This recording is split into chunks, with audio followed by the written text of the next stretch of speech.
Do you feel the vibes?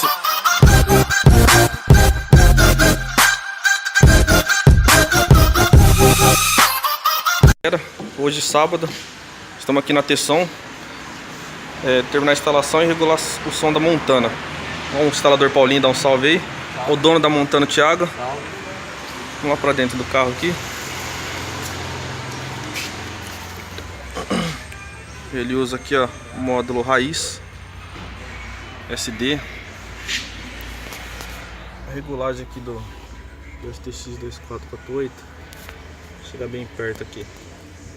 Eu vou terminar a regulagem aqui, aí eu venho falar pra vocês como que tá.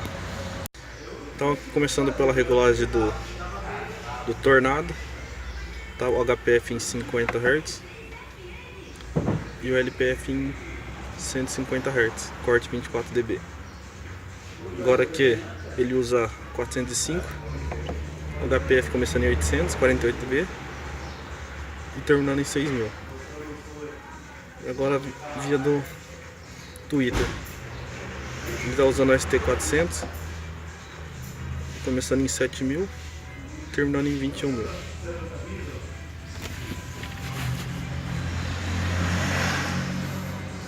Então aí, terminando a instalação ainda, daqui a pouco a gente dá uma limpada aqui. Então quem gostou, se inscreve no canal, deixa seu joinha. Inscreva no canal do Paulinho também, instalador de som, ele vai começar a postar bastante vídeo lá. Valeu, tamo junto.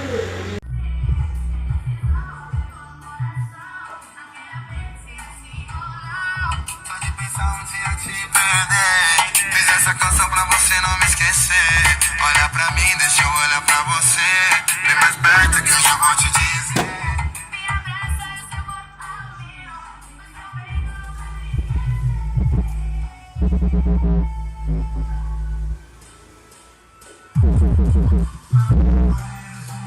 abraça,